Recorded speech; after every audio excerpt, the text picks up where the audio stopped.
L'émission Telle est la question, présentée par l'Union européenne, est animée par Luc Nergaro et Stéphanie Armand.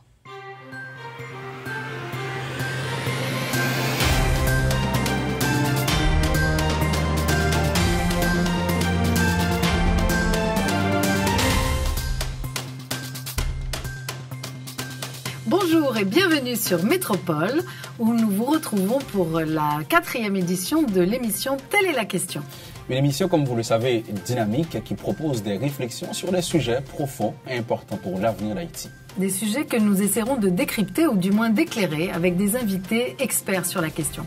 Stéphanie va commencer avec un micro-trottoir et il y aura aussi des reportages, des interviews sur le sujet qui est débattu.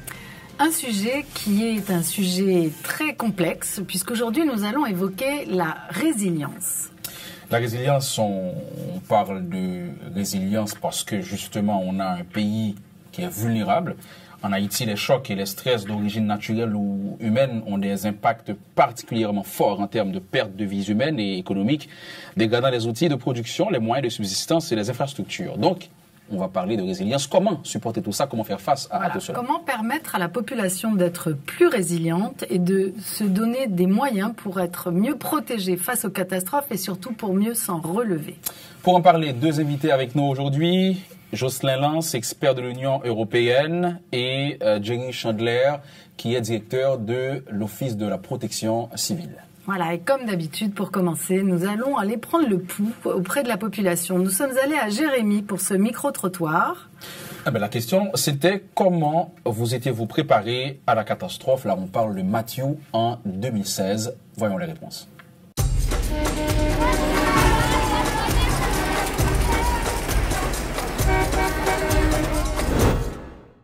Qui gens nous t'es préparé nous à l'approche cyclone? Nous t'es préparé, nous t'es acheté bagaille, mettez la caille nous et puis les vins mettez circuler dehors. Nous t'es caille nous pas assez confortable pour nous t'arrêter supporter avec cyclone non. Nous t'es vinn aller dans abri provisoire côté que t'es mettez lycée No Alexis, lycée Genfi, nous t'es allé là. Alors là nous t'es acheté bagaille, qui ça nous t'a acheté? Nous t'ai acheté du riz, spaghetti, farine, nous qu'à manger et puis côté nous acheter flash et puis pour nous être capable si gain dérapage pour nous aller. Avant cyclone Matthew t'est passé, est-ce que tu es préparé? Nous pas préparé rien non. Moi si quand on commence à lundi dans la rue là tout devant la pillade te guetant prendre. Mais tu es dans la radio pour nous préparer nous? Nous attendez, mais comme d'habitude on a l'habitude de nous ça déjà, nous pas connaître comme ça le t'a venir. Mais nous battons mes pour nous acheter manger, pour nous acheter bagaille, mais nous t'ai manger pour nous manger. Mais nous pas penser qu'on ça bagaille yo t'a passé. Et comme nous t'entend continuer à qu'on ça bagaille ça qu'on passer. Petit bagaille un moment de et pas comme ça nous te connaît. On va préparer à pour cyclone dit tout. Nous pas au courant que le va passer. Bon, on connaît AICC Thomas, c'est là yo quoi. Je dis il t'a pas le passer. Mais on même qui sont simples citoyens. Ou te ka la ka, ou te ka fait quelques arrangements. Mais l'autorité, c'est pas de mettre mise en place. Si l'on n'a pas c'est tout normal, catastrophe qui est arrivée. Non, mais tu entendais dans la radio, tu as une campagne de sensibilisation. Oui, vous entendez quand même. Okay. Mais c'est nous-mêmes qui faisons un crédit. Non seulement nous faisons un crédit, mais il y a un problème de leadership. On peut comprendre si nous sommes citoyens, nous sommes dans une zone. Si je dis que je sorti dans la zone, je vais sortir, il y a une force qui peut venir qui vous force à sortir. Si l'État va venir pour forcer à sortir, ce n'est pas moi qui suis responsable. Je ne peux pas le déplacer parce que quand je pense que je vais penser si je vais voler à venir prendre. C'est pour l'État venir pour l'État mettre en confiance qu'on a pour le déplacer. En retour, on connaît ça me quitte ma junior. Alors pour commenter ce micro-trottoir, nous allons accueillir un invité. Justement, notre premier invité, on l'avait présenté, Jocelyn Lance, qui est spécialiste en résilience. Depuis juin 2015, il est le coordonnateur de la résilience et de la réaction rapide pour l'Amérique latine et les Caraïbes pour le département de la protection civile et de l'aide humanitaire de l'Union européenne. Jocelyn, bonjour. Bonjour. Alors Jocelyn, vous êtes géophysicien, vous travaillez depuis 20 ans à peu près dans l'aide humanitaire ou en tout cas dans la résilience dans l'Amérique latine et les Caraïbes. Qu'est-ce que ça veut dire d'être spécialiste dans ce domaine ? C'est une bonne question. En fait, je dirais, il n'y a pas une définition standard pour la résilience. Et finalement, il n'y a aucune activité qui est vraiment nouvelle dans la résilience. Ce qui est nouveau, c'est plutôt la façon d'analyser les besoins et aussi la façon de mettre en œuvre l'aide internationale. Et ce mot est rentré, on va dire, dans notre vocabulaire, plus par ce besoin d'associer ce qui sont les acteurs humanitaires avec les acteurs d'aide au développement. Donc autour de la résilience, je dirais, le mot fort qu'il y a autour de la résilience, c'est la collaboration. Et ça permet de travailler, non pas seulement sur, on va dire, la vulnérabilité des gens ou les conséquences de l'impact, mais sur la force des individus, des communautés et des institutions comme la protection civile. Donc ça a un aspect relativement positif dans le sens où on essaye d'un élément catastrophique, très négatif, de reconstruire après un impact d'un événement sur l'élément positif qui est la force, on va dire, des individus. Donc, quelque part, les experts en résilience, ça devrait être les gens qui vivent dans les zones à risque. Alors, qu'est-ce que vous avez pensé de ce micro-trottoir? Quel est votre... ça représente un peu les défis qu'on a face à la résilience. C'est arriver à ce que les gens aient de la bonne information, c'est-à-dire par rapport aux aléas, et qu'après les gens aient la capacité d'analyser, on va dire, cet impact et les conséquences pour pouvoir les atténuer. Ensuite, la capacité aux gens d'absorber aussi cet impact, c'est-à-dire d'anticiper un peu les gens qui ont fait ces petits achats pour se préparer. C'est une façon d'absorber les conséquences, on va dire. Ça peut être d'un tremblement de terre ou d'un ouragan ou d'une inondation. Et enfin, le troisième élément de la résilience, c'est la capacité de transformer, changer sa pratique par rapport à cette exposition, à ces aléas. Donc ça peut être changer d'endroit, ne plus vivre au bord de la rivière, ne plus vivre sur la côte, se déplacer sa famille, ou s'impliquer aussi dans une organisation qui sera en charge de la réponse. Être résilient, c'est résister face à un problème, c'est pouvoir se relever après un choc, mais aussi c'est cet engagement personnel d'éviter ce choc, si on peut le traduire ici. Tout à fait. C'est exactement les éléments qui doivent être un petit peu à l'essence même de la résilience. Donc en fait, c'est des choses très simples, c'est rempli de bon sens et c'est quelque part, on va dire, gérer des priorités au niveau d'une personne ou d'une famille, mais en étant conscient qu'on est exposé à ces événements. On a entendu Stéphanie, par exemple, cette personne interviewée qui ne voulait pas croire qu'il allait y avoir vraiment autant de dégâts après le passage de Matthew. Cette personne, qu'est-ce qui lui manque pour être résiliente? Alors, c'est ça. C'est-à-dire que soit il n'a pas eu accès à la bonne information, soit il refuse cette information. Et à ce moment-là, on refuse l'information, on ne peut plus faire grand-chose, si ce n'est essayer d'améliorer cette connaissance par rapport à ces aléas. Une fois qu'on est, on va dire, l'acteur, parce que le premier acteur dans la réponse, ce sera la personne exposée. Ce ne sera pas une organisation internationale, ni même le système au niveau national. Il sera le premier acteur.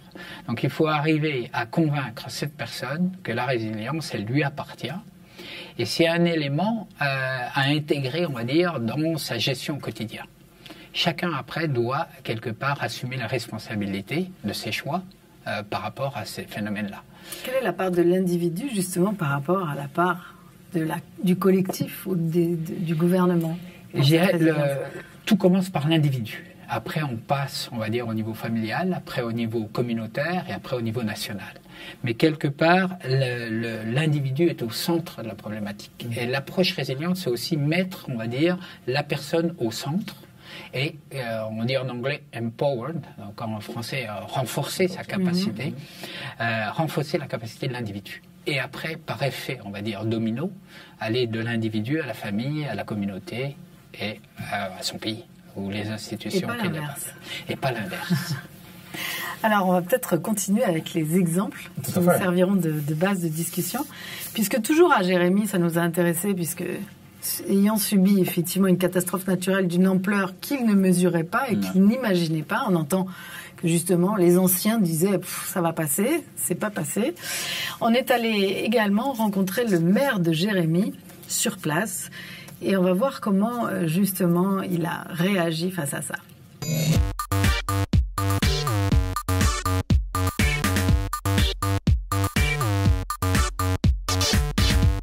Donc moi-même, je ne dis pas, je choisis de tester ensemble avec nous, c'est pas sans raison. C'est parce que les pour population testas là, te déplacé pendant nous t'ai annoncé cyclone Mathieu, yo même yo pas comprendre qui effet passage Mathieu t'a pral gagner. Par contre, yo pas voulu déplacer.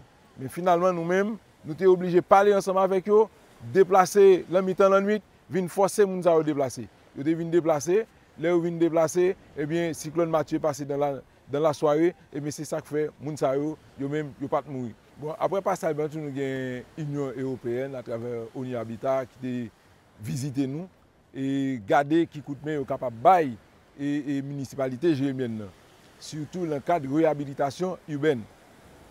Et bien dans ce sens ça, il y a plusieurs ONG qui ont bidé. Et bien finalement, il y a 2 qui ont retenu. Donc ONG ça retenu, c'est eux-mêmes qui vont gagner pour implémenter l'activité au niveau ville Jérémie. Activité ça qui c'est réaménagement urbain. Mais avant de commencer avec réaménagement urbain, il y a un plan d'urbanisation que ONU Habitat a travaillé sous lui. Donc c'est plan d'urbanisation ça qui pourra permettre à la municipalité Jérémie de une base solide pour le camper, pour mieux assurer le développement dans la commune. Parce que normalement, c'est à partir de plan d'urbanisation, nous connaissons exactement qui côté nous capable de construire, qui côté nous pas capable de construire. Comme ça, tout, nous connaissons les zones à haut risque et les zones qui sont moins risquées. Donc, je pense que c'est un atout, c'est un gros travail, c'est un gros coup de main que l'Union européenne a bâti la municipalité jérémienne qui donne les capacités pour implémenter l'activité. À partir de différentes rencontres que nous avons organisées là, nous plus connaissons l'enjeu qui vient là. Et bien nous connaissons, nous avons commencé le travail pour nous capables de garantir la résilience de la population jérémienne. Alors voilà, c'était le maire de Jérémie qui nous parlait depuis un point qui, je crois, est un point extrêmement sensible à Jérémie. Vous allez peut-être pouvoir nous expliquer. Oui, alors le premier point, c'est effectivement la nécessité d'avoir une carte qui identifie clairement les zones à risque pour pouvoir après prendre les bonnes décisions. Et c'est fondamental pour le maire. Après, le deuxième point qui est intéressant, c'est qu'il faut arriver à convaincre les gens au moment où il faut évacuer. Donc là, on a vu que ça s'est fait, donc ça a quand même une valeur ajoutée et c'est une action qui a fait la différence. Et les gens ont pu évacuer et aller dans les bons endroits. Parce que parfois, on a eu malheureusement des plans d'évacuation, les gens sont allés dans des endroits encore plus à risque. Exactement. Là, on est face à un des éléments clés de la résilience, qui est comment atténuer l'impact d'un événement. Le deuxième élément, qui est assez intéressant après, c'est qu'il parle, on va dire, de cette nouvelle planification.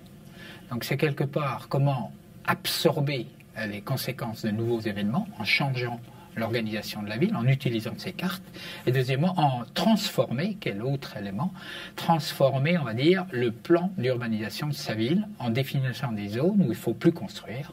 Donc c'est quelque part une nouvelle pratique de la construction, c'est assez limite, mais au moins, ça se fera peut-être pas, mais au moins, on va dire, les directives sont faites. Les gens ont connaissance de cause et quelque part devront assumer la responsabilité d'aller dans une zone à risque ou pas. Au moins, on est informé. C'est le premier pas.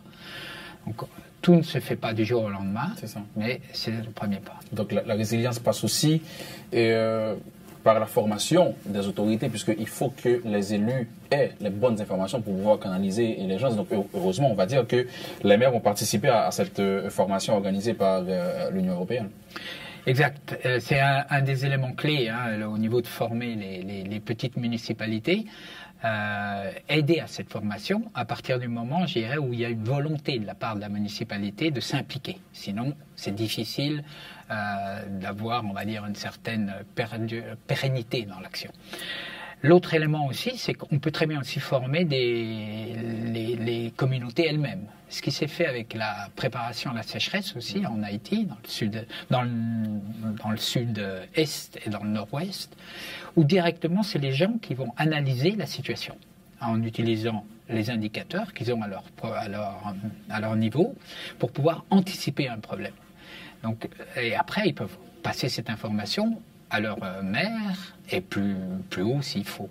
C'est-à-dire que le monopole, on va dire, de l'analyse de la menace n'est pas au niveau national ou au niveau d'une mairie ou au niveau d'une institution scientifique. Il doit être partagé. Et après, en fonction de ça, on améliorera la réaction par rapport à ça. Alors cette carte multirisque, justement, qui définit les multiples risques, c'est le fruit de toutes ces données qui sont à la fois du terrain, Comment ça se passe pour établir ces cartes? Alors voilà, c'est une analyse de tous ces aléas. Et c'est vrai que c'est toujours difficile d'associer des numéros pour arriver après à avoir la formule juste. Donc c'est une série on va dire, d'adaptations au contexte, par rapport à certains contextes, pour arriver à faire une carte qui va définir des zones avec certains, par rapport à tous ces risques. Et après, ça va aider, on va dire, à guider la planification d'une municipalité, la décision de quelqu'un qui vit dans une zone à risque ou pas, le positionnement de services clés, comme une école, pas la mettre dans une zone à risque, ou un hôpital, s'assurer qu'il sera encore accessible en cas d'inondation ou en cas d'émeute. Donc ça aide toute une multitude aussi de bons choix, de bonnes décisions, à partir du moment où on a cette carte. Le pire pour une carte, c'est qu'elle ne soit pas utilisée. Donc avec cette carte, il faut tout un accompagnement aussi, toute une consultation aussi pour que cette carte soit acceptée par les autorités, par les gens, pour après espérer. Voilà, exactement. Il en existe aujourd'hui pour toutes les communes? Justement, j'avais demandé combien de communes disposent de cette carte. Oui. Alors, je serais incapable de vous donner le nombre. Nous, dans le cadre de l'aide humanitaire et de l'aide de développement, l'idée c'est de travailler effectivement comme un élément clé dans les zones les plus vulnérables. Donc l'Union européenne, de son côté, a fait ce travail dans combien de communes, dans combien de zones en Haïti? Je ne sais pas.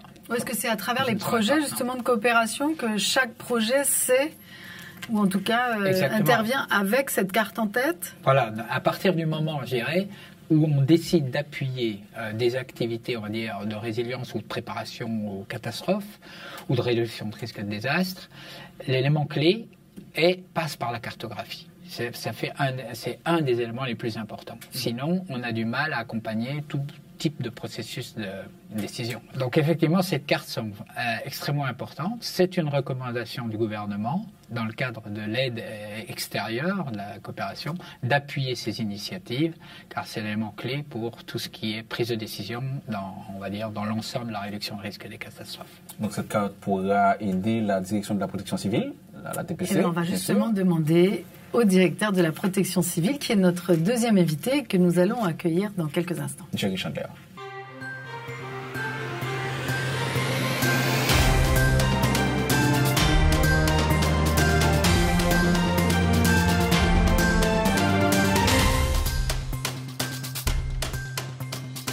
Voilà, comme annoncé, on a Dr Jerry Chandler avec nous, qui est directeur de la DPC. Docteur, bonjour, bienvenue. Bonjour, merci. Je suis bien content d'être avec vous pour répondre à la question. Justement, on parle de résilience. On l'avait dit tout à l'heure, cette carte multirisque, vous en avez. On va en parler, mais d'abord, la DPC. Dis-nous, qu'est-ce que c'est et vous faites quoi? La DPC, c'est la direction de la protection civile. La direction de la protection civile, c'est une direction technique du ministère de l'Intérieur, des collectivités territoriales, qui a été mise sur pied et en 97, donc cette année nous fait 20 ans justement d'existence, 20 ans d'expérience, 20 ans de pratique justement en termes de gestion de risques et de désastres en Haïti. Et la direction de la protection civile, en fait, c'est quoi? C'est une institution qui a un niveau central, donc une direction stratégique où nous prenons les décisions, nous travaillons justement par rapport à l'échelle nationale. Mais la direction de la protection civile aussi, c'est des représentations départementales. Et nous avons des coordinations départementales qui fonctionnent sous la houlette des délégués départementaux. Nous avons également des représentations au niveau des collectivités par rapport aux mairies. Donc, toutes les mairies ont une représentation de la direction de la protection civile qui est sous la houlette des maires. Et là, maintenant, nous sommes en train de travailler pour pouvoir renforcer notre direction en ayant aussi une représentation locale avec les CASEC et les ASEC. Donc, vraiment, la direction de la protection civile, c'est une institution qui jouit de ce qu'on appelle la territorialité. Donc, nous avons une représentativité à l'échelle nationale et à divers niveaux administratifs de manière à pouvoir remplir notre mission qui est de protéger les vies, les biens et aussi et surtout d'accompagner la population en cas de catastrophe ou en cas de désastre. Donc là, on est en pleine saison cyclonique qui a été lancée le 1er juin. Donc, vous êtes en action actuellement. Vous faites quoi justement pour préparer cette période? Bon, nous sommes en action toute l'année. Nous sommes en action, bien entendu, pendant la saison cyclonique qui va du 1er juin au 30 novembre, parce que bon, la probabilité qu'on soit frappé par justement un cyclone parce que pendant cette période est beaucoup plus élevée. Donc c'est pour ça que nous avons un accent particulier que nous mettons sur la période, mais de manière globale, nous sommes sur le pied de guerre, si je peux m'exprimer ainsi, à longueur d'année, vu que il n'y a pas que ça comme menace. Il y a aussi la menace sismique qui est très présente et qui se fait rappeler de plus en plus. Et on a eu beaucoup de tremblements de terre, de plus petits séismes dans la région de la Grenance et des Nippes. Et entre autres, et là, il y a aussi les menaces par rapport aux inondations, aux glissements de terrain. Et comme vous savez, nous avons une grande vulnérabilité à l'échelle nationale, ce qui fait que les pluies torrentielles, les situations particulières, tout ce qui sort de la normale par rapport à la nature peut constituer justement un problème et nous sommes obligés justement de les adresser et d'accompagner la population. Donc de manière globale, nous travaillons, comme j'ai dit, toute l'année et nous préparons justement pour pouvoir accompagner la population. La préparation, c'est quoi? Elle consiste en quoi? Elle consiste à plusieurs niveaux. D'abord, au niveau stratégique, et c'est justement c'est vraiment une préparation du point de vue de renforcement de nos ressources humaines. Donc, on essaie de s'organiser pour pouvoir offrir un maximum de formation et de support justement à nos équipes et dont j'ai décliné justement les divers niveaux, justement de manière à ce qu'ils soient prêts pour pouvoir orchestrer justement la réponse, faire la coordination, mais aussi être avec la population, travailler avec la population, avoir cette proximité justement pour pouvoir avancer avec eux. Mais aussi, il y a aussi un volet, je dirais, logistique et pratique dans la mesure où nous sommes obligés de faire des acquisitions, de faire ce qu'on appelle du prépositionnement de billets pour pouvoir justement avoir cette réaction au moment où justement une situation d'urgence pourrait se présenter pour que nous puissions faire ces premiers gestes, ces premières actions de réponse auprès de la population.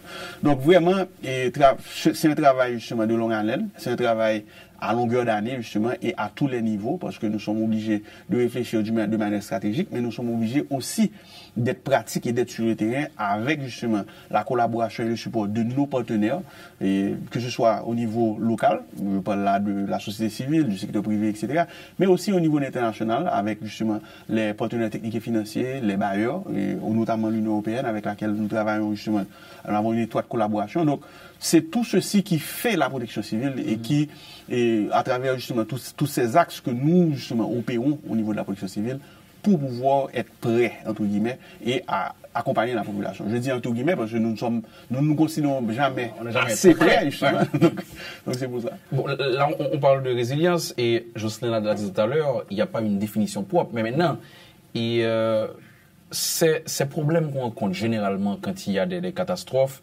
et des abris qui ne sont pas équipés et la nourriture qui n'arrive pas à temps.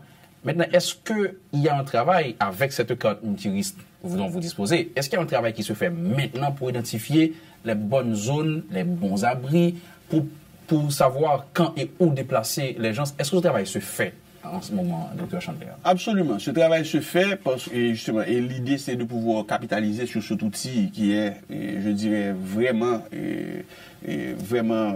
important pour nous. Parce que ça nous permet d'identifier justement les zones à risque, savoir comment justement prendre les bonnes décisions par rapport à la préparation, mais aussi à la réponse. Quand on dit la préparation, puisqu'on parle de résilience, on parle de résistance à la capacité, justement, résistance par rapport à augmenter notre résistance par rapport au choc. Donc déjà, c'est pouvoir aider les collectivités, aider les autorités locales à prendre les bonnes décisions.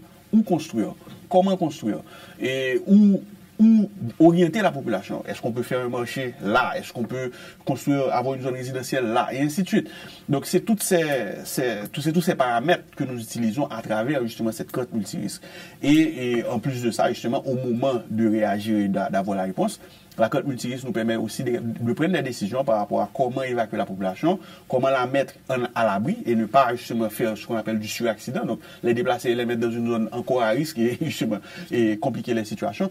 Donc c'est un outil, comme je dis, qui est vraiment capital pour nous, stratégique, mais aussi là maintenant nous sommes en train de renforcer le fait que nous devons aider les collectivités à pouvoir maîtriser ce outil pour pouvoir l'utiliser correctement. Donc nous avons des formations que nous faisons avec les maires, avec les délégués, justement, pour pouvoir nous assurer qu'ils le maîtrisent et qu'ils puissent justement prendre les décisions qu'il faut par rapport à justement aux menaces et aux risques qui existent dans leur région et dans leur communauté. On va revenir à Jerry Chandler, Stéphanie, mais je fais un petit coup d'œil à Jocelyn. Vous avez entendu le directeur, les mesures qui sont adoptées en ce moment. Donc, partant du principe que la résilience n'a pas une définition propre, maintenant, est-ce que tout ça fait partie de la résilience, Jocelyn? Tout à fait. S'il n'y a pas vraiment de standard pour définir la résilience, il y a un élément qui est clé, c'est cette capacité d'atténuer l'impact d'un aléa. Et là, c'est exactement ce qui a été mentionné par le docteur Chandler, c'est comment anticiper ce problème et s'assurer qu'on en limitera son impact. Après, c'est armer effectivement les communautés, les municipalités, pour qu'ils aient les bons outils pour prendre les bonnes décisions. Ça fait partie de la résilience. Et après, c'est aussi encourager la transformation pour éviter que des gens restent dans des zones à risque. Donc, on est exactement dans les éléments, je dirais, de résilience. Mais en plus, il y a un double bénéfice. Parce que quand on se prépare par rapport aux aléas climatiques ou géophysiques, on se prépare aussi à gérer d'autres risques qui peuvent être économiques en termes de sécurité alimentaire, qui peuvent être sociaux dans des zones où on est confronté à la violence, le cas de l'Amérique centrale, d'où je viens en ce moment, ou tout autre type de crise qu'on peut avoir à gérer avec différentes intensités. Donc, je dirais, c'est un investissement qui est bénéfique, c'est pas un coût. Et s'investir dans la résilience, dans la résilience, je dirais, c'est tout bénéfice à tous les niveaux. Donc on ne parle pas vraiment seulement de catastrophes naturelles, donc la résilience c'est sur tout autre domaine, mais toutes les réponses ne sont pas les mêmes par rapport aux crises. Exactement, oui. C'est un excellent point. C'est qu'effectivement, elle doit s'adapter au contexte. Et on n'a pas une recette magique pour dire la résilience, ça se résume à ce paquet d'actions.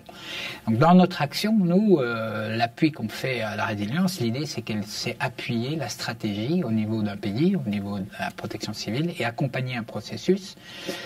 Parce qu'il faut faire des choix, on ne peut pas tout faire, mais il y a une définition de priorité. Donc l'idée, c'est de travailler en collaboration. De nouveau, la résilience et la collaboration, ça va ensemble. C'est un mariage, on va dire, fructueux. Et l'idée, c'est d'appuyer cette stratégie et d'essayer d'obtenir le maximum avec l'investissement disponible pour ces actions-là. Est-ce que le passé sert? Est-ce que justement, comment on se sert des événements passés, comme Mathieu, comme le séisme, pour mieux se préparer? Comment vous envisagez ça? Encore, justement, toujours dans ce processus de construction par rapport à la résilience de manière globale, justement, nous utilisons ces expériences, justement, comme on en tire ce qu'on appelle les leçons. On fait des ateliers de leçons apprises. Et Mathieu, on a tiré les leçons et on a vu ce qui a marché, ce qui a moins bien marché, pour que justement nous puissions nous améliorer et corriger et être plus à même d'aborder les crises avec beaucoup plus d'efficacité. L'exemple typique, c'est par exemple, au moment de Mathieu, on a eu une interruption des voies de communication, et particulièrement des infrastructures routières. On a eu un pont qui a été effondré au niveau de la région de Petit-Goâve. Donc, on ne pouvait pas acheminer de l'aide directement par la route. Donc, on a utilisé les mécanismes de la protection civile de l'Union européenne pour pouvoir nous aider à apporter de l'aide dans les régions de la Grand'Anse, des NIP et du Sud, justement pour pouvoir faire cette première réponse. Donc, on a pu utiliser des bateaux, on a pu utiliser des hélicoptères et des avions pour pouvoir faire ceci. Donc, encore, on a vu que ça a marché. Donc, ceci est rentré maintenant dans notre cahier de charges par rapport à la préparation et nous savons que c'est une option que nous gardons toujours dans notre planification par rapport aux divers schémas qui pourraient se présenter. Parallèlement à ceci, je dois vous dire que nous réalisons aussi, avec la collaboration de l'Union européenne, des exercices de simulation, ce qu'on appelle les SIMEX, qui nous permettent de voir comment ça fonctionne, pour que justement nous puissions nous améliorer. Cette année encore, nous allons très bientôt avoir notre exercice de simulation national et c'est un exercice où nous allons mobiliser tout un département, les mettre face à une situation virtuelle d'urgence et voir comment les divers niveaux que j'ai mentionnés vont réagir. Le niveau local, le niveau départemental et aussi le niveau national. Et je dois vous dire, je vous fais la confidence que je fais moi aussi partie du CIMEX et on me teste également.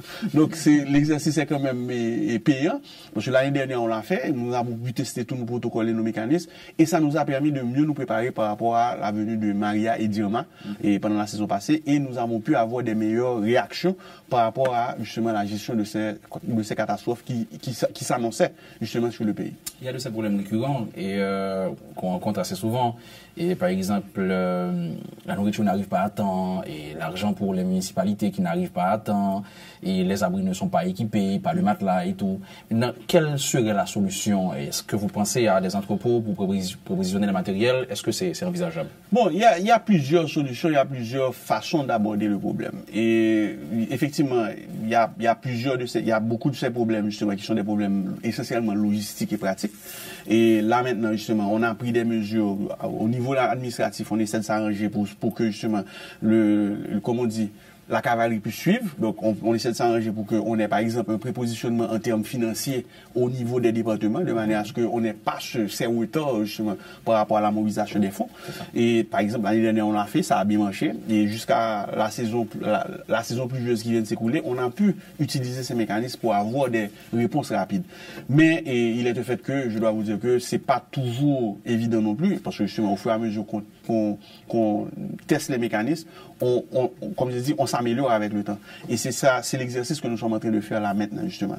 Et le prépositionnement, on l'a fait, il est pratiquement terminé là maintenant. Et on a quand même une capacité de réserve, je dirais, dans certains départements. Dans d'autres départements, nous travaillons en collaboration avec certains partenaires, justement, comme j'ai dit tout à l'heure, qui, de manière pratique, justement, font du prépositionnement pour nous, l'Union européenne notamment, et comme j'ai dit, et là, l'idée c'est de pouvoir assurer une certaine coordination dans l'efficacité de ce que nous faisons comme opération sur le terrain. Et cette coordination, justement, elle se fait en collaboration avec nos amis, avec nos partenaires. Comme vous l'avez dit, cette collaboration contribue justement encore à la résilience et nous permet de nous construire pour que nous puissions être plus efficaces ensemble pour pouvoir orchestrer cette réponse. Voilà, on parle de résilience, comment rendre les communautés plus fortes pour faire face au choc et il faut surtout prendre leçon de ce qu'on a connu du passé. Pourquoi ne pas se tourner vers 2010 avec cette petite pause, Sac Passé, une musique après 2010 qui nous dit qu'il faut ne pas oublier. Pas oublier, voilà. Pour tirer les leçons et se préparer mieux. Haïtien! Mais moi nous pas de coup pour ça passer, dit ça passer, nous pas de bouquet. La jeunesse est motivée, pas abandonner, pays nous lier, comme des campés.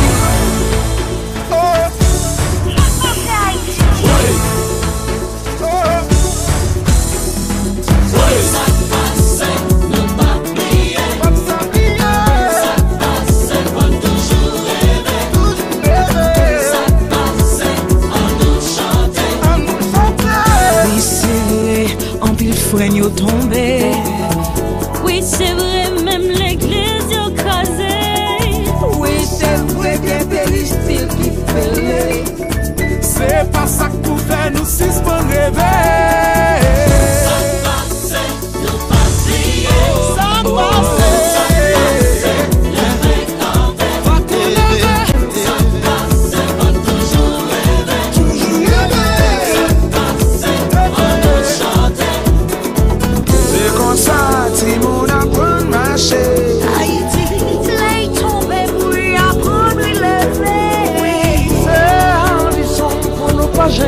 Oublier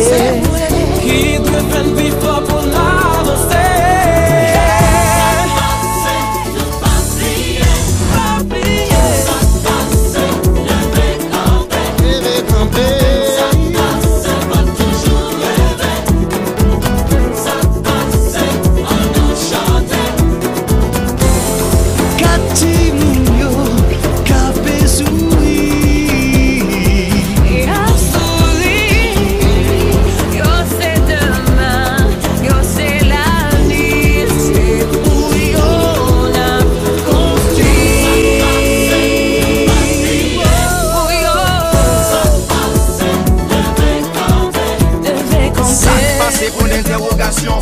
Le camper c'est une obligation. Plaquer mots sous feuille, papier, pour mon départ, y'a tout day, tendez.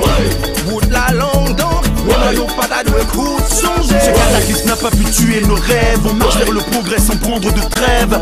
On déplie des milliers de points de suture. Pour les milliers de mondes, construisons le futur. Jodi on ka levé tête nous. Garde dans ciel la joine étoiles. Étoiles partout. Filet monté fait clairer tout partout. Rien de livre qu'on dit nous. Ah mon Dieu maman moi. Oh mon Dieu maman moi. 12 janvier 2010. Son jour pape ça. Continuez briller, briller. Je sais nous pas s'oublier. Jean la terre a te souqué. Jean frère nous yo te tombé. Haïti go. Jodi a fait carré décalé tête nous dans ciel là. Démonter que tout partout. Bien élite pour petit tout.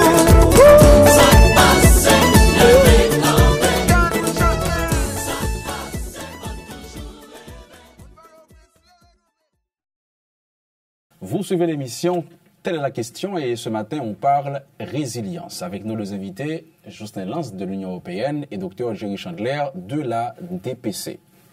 Et la résilience, on en a parlé de la préparation, la façon dont les populations se préparent. Et on va voir que ça concerne aussi une préparation qui est souvent sur le plus long terme et en profondeur. Alors on repart à Jérémy, où on est allé enquêter sur la résilience urbaine. On suit ce reportage.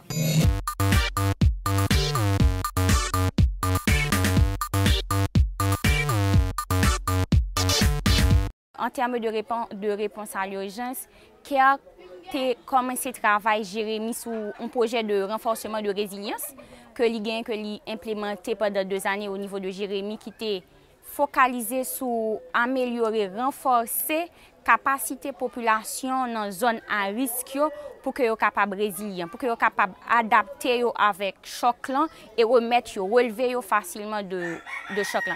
Nous dans Sainte-Hélène, surtout dans la ville Berkier, côté que Jean Kawé, c'est que la population a construit même au milieu de ravine parce que côté moi campé là c'est ravine. Donc en moment de pluie, le gain forte pluie, toute maison ça c'est des maisons qui inondées et route là qui est un petit peu plus bas, inaccessible.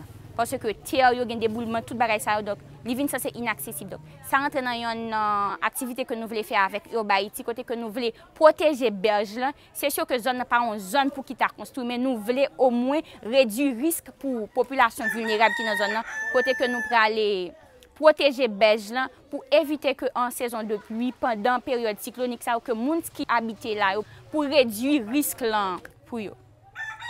Que bon avec li bon il fait un logement pour moi la fini me jeune manger pendant 6 mois la fini li bon 10 000 gouttes qu'on y a là même pour me continuer pour me faire petit commerce on a été demandé nous les dates qu'à la fini qui ça n'a pas qu'on a été dit nous qu'on a faut nous arranger nous qu'on a pour nous sembler petit comme pour nous multiplier les dates qu'à la fini pour nous chercher logement pour nous continuer payer là.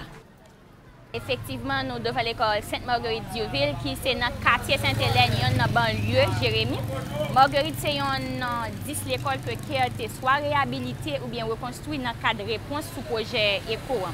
Il y a un bagage qui est intéressant avec l'école, c'est que c'est un centre d'abri provisoire après urgence Mathieu et que volet appui au logement que nous avons visité tout à l'heure, côté que nous avons gagné, c'est des bénéficiaires qui étaient effectivement pendant l'urgence dans abri ça, c'est sur des bases, sur des critères de vulnérabilité qui a été sélectionné 106 là-dedans pour te bénéficier appui au logement. Nous avons divers types de formations et nous avons différents types d'appui pour nous capables de permettre que yo affronter le choc qui est passé et relever de situations. Alors donc ce reportage évoque plusieurs façons d'être résilient ou de se préparer. à la fois au niveau urbain avec les ravines qu'on consolide, mais également l'aide à des petits emplois pour redémarrer un commerce et aussi l'hébergement. C'est tout ce dispositif qui est mis en place à travers les projets aussi de l'Union européenne? Alors ça fait partie voilà, de certains projets qui essayent d'intégrer, on va dire, tous ces éléments. Alors un, qui sont les mesures correctives, quelque part, quel problème de la ravine, essayer d'éviter et d'atténuer un peu l'impact d'une inondation. L'autre, c'est de maintenir aussi la capacité, on va dire, des populations on en parlait un peu avant, de rebondir ou de rapidement reprendre une activité normale, économique normale, ne pas être passif. Donc rapidement reparticiper au développement économique de la région, donc à travers cet appui aux petits emplois, aux petits commerces, etc. Et enfin le dernier qui est voilà, sur les gens qui ont perdu leur logement, s'assurer qu'ils sont quand même dans un environnement dans lequel ils peuvent passer cette période difficile. Souvent aussi, s'assurer que leurs enfants peuvent maintenir un accès à l'éducation. Donc ça fait partie aussi de ces éléments de résilience. Ne pas réactiver, on va dire, une vie le plus rapidement proche de la normale comme elle pouvait l'être avant. Alors, justement, avec cette approche, je vais revenir vers le Dr Chandler.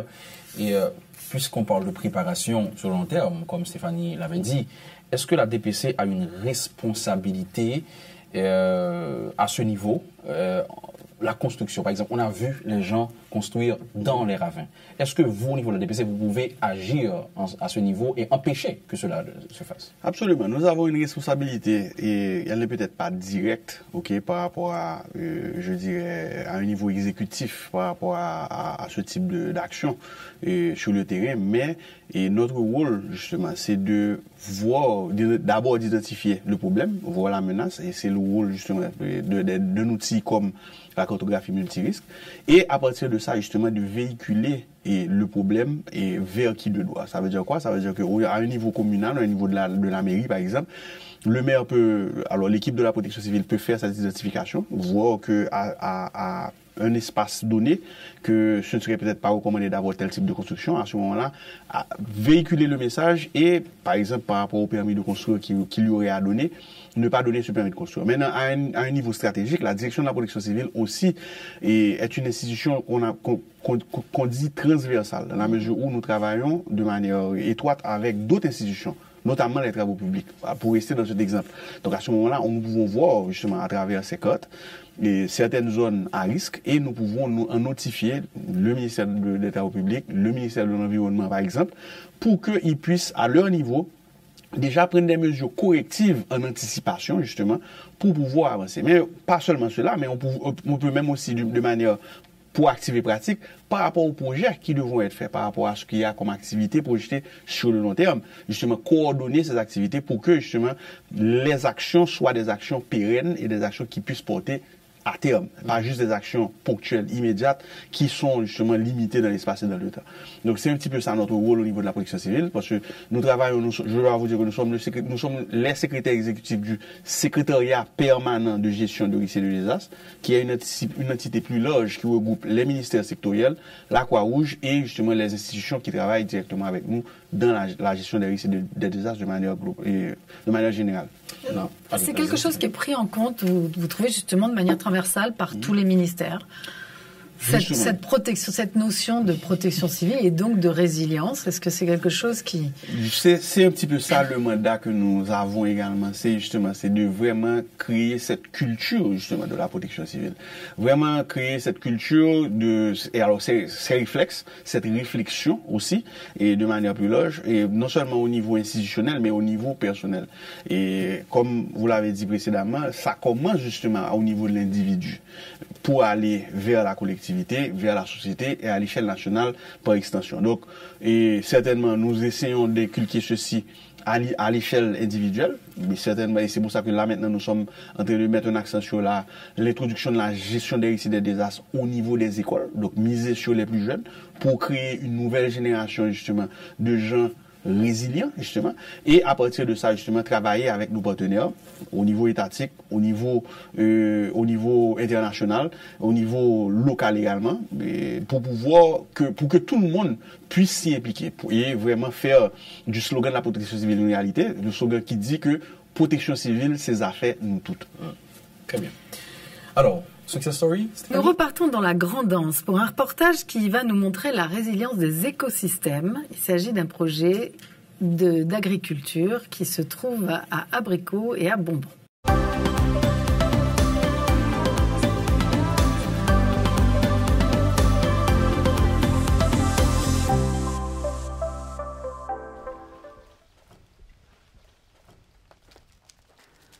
En tant qu'apiculteur, pour le moment qu'on y a là, plus rendement, plus avantage. Avant, là, j'étais dans le thème traditionnel, je n'ai pas de une quantité de miel. Et là, ça me dit plus dans ton d'arbre, je n'ai pas de une quantité de miel, je ne qu'on y a. Normalement, qu'on y a par rapport à ça, je me dis qu'on y a là. Je fais 4 gallons, je fais 3 gallons. Bien, tout ça dépend, je fais 2 gallons, qu'on y a plus avantage dans le thème moderne, qui est traditionnel là. Elle est source de revenus. Je paye l'école avec lui, je construis avec lui, je commence la construction. Avec je paye l'école, je fais tout le bagage, détruire des riz. Moi, je suis un facilitateur champ école. Travail pan, c'est aller prendre formation et puis venir transmettre avec paysans. Avant cyclone Mathieu, nous pas de sacrer champ école. Et type de travail, ça ne pas de du tout. C'est par rapport après cyclone Mathieu que FAO, l'Union européenne, ministère environnement et puis ministère agriculture viennent juger bon que après cyclone Mathieu, viennent une dégradation totale capitale dans tout département Grand'Anse et ils viennent juger bon, ils viennent mettre un mécanisme qui définit champ école là. Mais qui s'allie. Champ école après Mathieu que nous avons des espoirs nets dans tout département Grand'Anse. Comment désespoir, c'est parce que nous pas de qui gens nous te bral un pied banane ça ni on fait yam ça là combien de temps de bral gain yo vinn apprendre nous qui gens pour nous utiliser gens des plantes ça yo à combien mètres pour nous planter yo que Jean ouais champ école ça là ça c'est un jardin agriculteur mais c'est pas arrêter comme ça que le fait c'est par rapport à technicien agricole agronomie yo apprennent facilitateur même viennent apprendre paysans qui viennent ba nous résultat ça.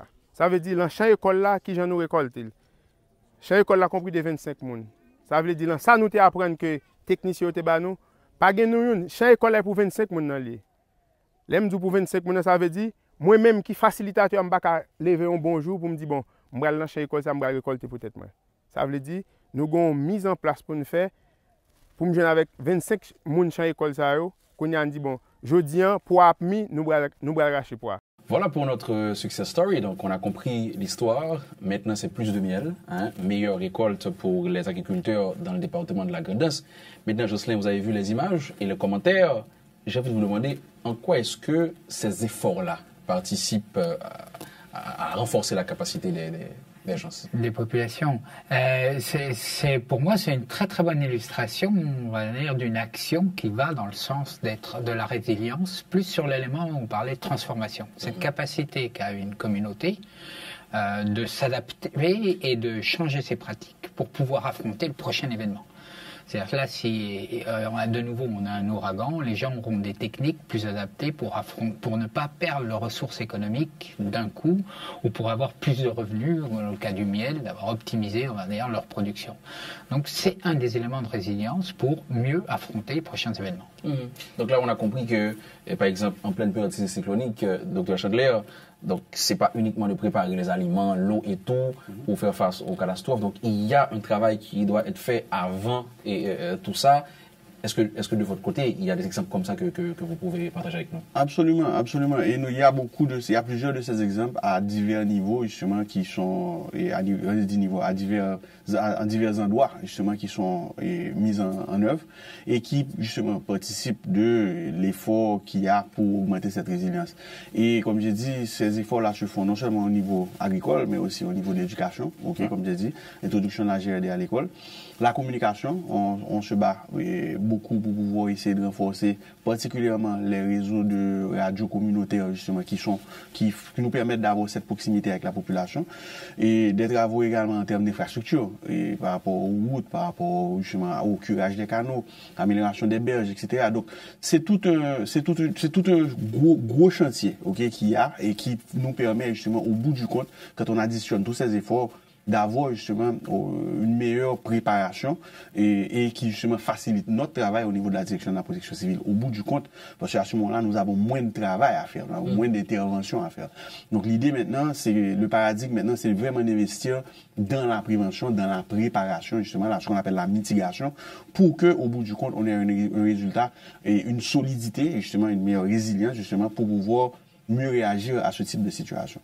Vous parliez justement donc de préparer le terrain et en termes d'information, il y a des populations vis-à-vis desquelles il est très difficile de communiquer. Justement, comment on les informe? Pour les informer, justement, nous ne lésinons pas sur les moyens, justement. Nous travaillons beaucoup avec les médias. Et sous la houlette et sous le patronage du CONATEL, nous avons pu dégager des mécanismes pour pouvoir avoir un support des médias. Normalement, et en cas de catastrophe et de désastre maintenant, nous pouvons utiliser justement les ondes de manière générale pour pouvoir faire passer les messages. Mais maintenant, nous voulons passer à une autre étape où nous pouvons utiliser les ondes, même hors situation de catastrophe, pour faire passer les messages. Mais il y a des endroits où malheureusement, il y a pas forcément cette couverture. Donc à ces endroits-là, ce sont nos volontaires qui vont avec des mégaphones, qui font littéralement du porte-à-porte pour pouvoir faire passer ces messages. Donc ça se passe maintenant, après le lancement de la saison cyclonique. Après le lancement de la saison cyclonique, et ça se passe aussi. Mais il faut faire attention, nous sommes obligés de ménager nos ressources, puisqu'elles ne sont pas comme elles nous voudrions qu'elles soient. Mais déjà, justement, nous multiplions les activités à l'échelle régionale et locale pour que justement ces messages puissent passer, par exemple au niveau des assemblées religieuses, activités culturelles. Donc nous n'avons pas une opportunité pour pouvoir faire passer ces messages et communiquer au maximum avec la population pour qu'elle soit informée, qu'elle sache justement quoi faire, comment se comporter en amont, mais aussi au moment de la catastrophe, quoi faire aussi pour que justement elle puisse s'en tirer avec un minimum de dommages. Alors quel est le message justement entre le 1er juin et le 30 novembre? C'est quoi que devrait savoir la population? Ce que doit savoir la population, c'est d'abord justement suivre et écouter les messages que nous ne manquons pas de leur passer. Ça, c'est les alertes? Pas seulement les alertes, mais il y a les alertes, mais il y a les messages de précaution, les messages de sensibilisation. Donc, quoi faire en cas de situation? Et quand je dis ça varie d'un endroit à un autre et d'une menace à une autre. Donc, c'est pour ça que, comme je dis, nous multiplions nos messages et les canaux de communication. Même les opérateurs de téléphonie maintenant nous aident à faire passer des SMS. Et je dois mentionner ceci à travers justement ce canal-là. Nous avons pu passer 6 millions de SMS pendant la saison cyclonique passée, c'est quand même quelque chose.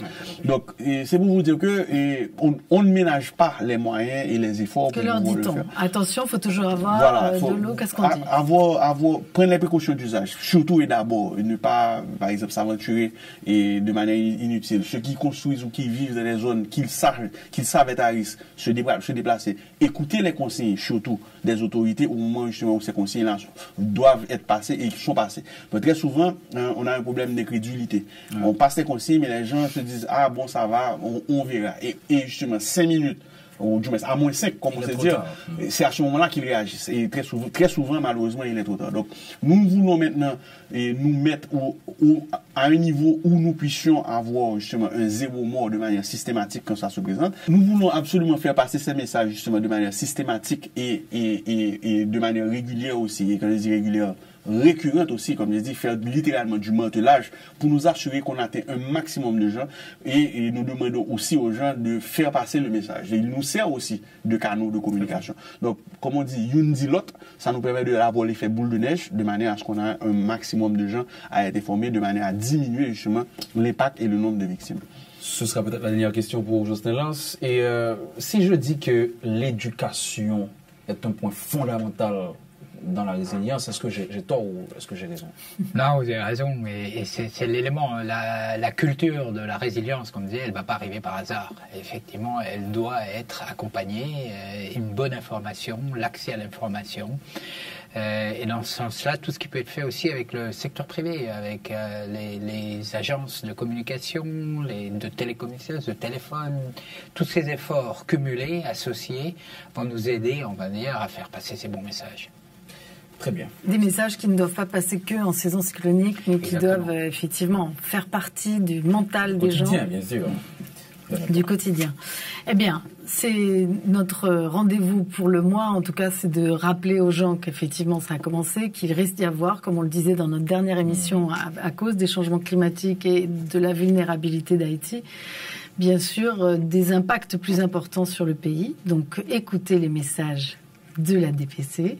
Et puis, ne soyez surtout pas incrédules. Hein. Voilà. Saint-Thomas, c'est pas pour ici. Il est trop tard. Il nous reste donc à vous remercier pour nous avoir éclairés et avoir compris que la résilience n'est pas juste un fait naturel, mais quelque chose qui se prépare et qui s'améliore au fil, en tout cas, de l'information et de la préparation et aussi des projets, des tas de projets. On a beaucoup parlé de la Grand'Anse, mais tous ces projets sont répliqués, j'imagine, à travers tout le pays. Et plusieurs zones qui sont fragiles. Alors, ouais, effectivement, à travers le pays, aussi on échange ces expériences avec l'ensemble de la Caraïbe. L'idée, c'est de construire sur les expériences des uns et des autres et d'optimiser un petit peu ces efforts pour limiter l'impact de ces événements. Voilà. Merci beaucoup. L'excellence de l'Union européenne, le docteur Jerry Chandler de la DPC. Merci d'avoir été nos invités. Et Stéphanie, on se retrouve le mois prochain. Voilà. À bientôt. À bientôt. L'émission Telle est la question est proposée par l'Union européenne. Elle est animée par Luc Nergaro et Stéphanie Armand sur un concept d'Éric Mounier et l'agence Welcome. Rédactrice en chef Stéphanie Armand, directeur artistique Joël Widmayer, directrice de production Milena Sandler, réalisation Sandra Duvivier, reportage Georges Allen, cadrage et montage Prémile Souffrance, prise de son Joël Widmayer.